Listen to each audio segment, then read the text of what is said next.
really does make me laugh when toxic masculine men get offended when girls like a feminine man.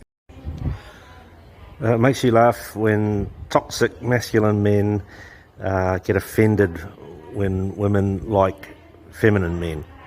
Uh, the masculine men I know wouldn't give you the time of day.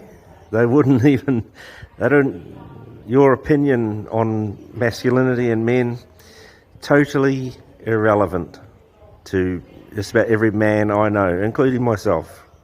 So let's carry on. Because, like, I don't understand, like, it's not that difficult to wrap your head around the fact that women like men who don't see femininity as bad. You will wrap your head around this one, sweetheart. It's not men that see femininity as bad, it's women that see femininity as bad. Men want feminine women. We're attracted to them, right? We're not attracted to the strong, independent women. And it's not because we fear them or anything else. They're not attractive, right? It's as simple as that. It's an attraction thing. I'll just entertain you with a little short story here for a minute. So many years ago now, I used to travel back and forth from Australia to Thailand at least 4 times a year. And it's a 9-hour flight.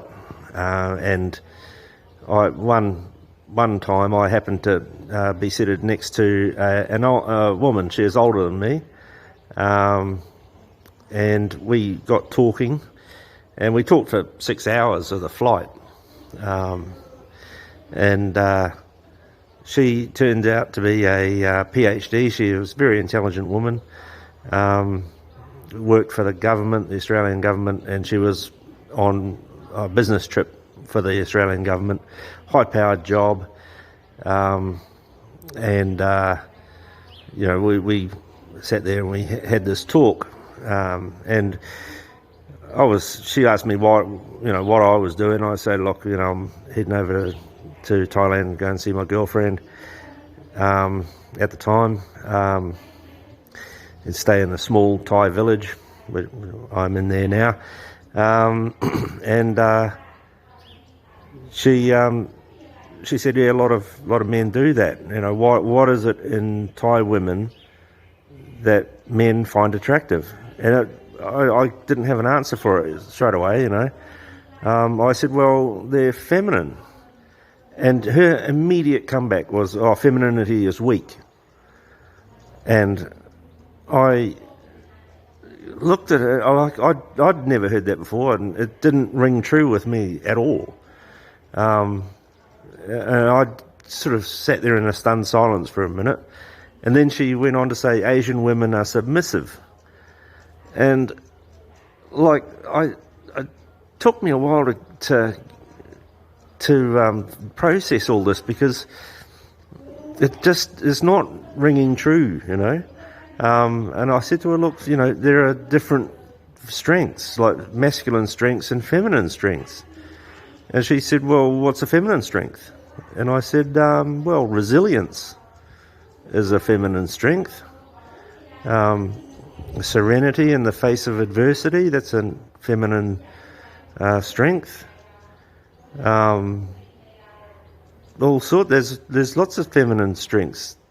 I'm just thinking about qualities in my girlfriend, And as far as submissive personalities go, I don't know any man involved with a Thai lady who can get that woman to do anything she doesn't want to do. Like, submission is submissive to another person's will, So that's not a Thai woman, right? They're very, very feminine, but they're anything but submissive. Like that, you can't get them to do anything they don't want to do, at all. In any field, anywhere, any time, you can't do it, and they won't. They won't fight you about it. They might even say they'll do it, but they just don't. They won't do it. It's it's an endearing quality to the men I know with Thai wives, Thai girlfriends. So, no. Masculine men want feminine women. It's as simple as that. And femininity is not weak. All right? Femininity is as strong as masculinity. And to think otherwise is to be an idiot, basically. You see femininity as bad. You punch drywall. No. And no. No, never punched drywall in my life and don't intend to start now. Thank you. And I'm sorry if you're gonna disguise that shit as I want a love from the 50s. I wish I had a relationship like I was in the 50s. Well, MGTOW don't want relationships like they were in the 50s, that's for sure. My view is that the 50s are absolutely idealised and mythical, I suppose you could say. I'd imagine that life was as tough back then for everyone as it is today.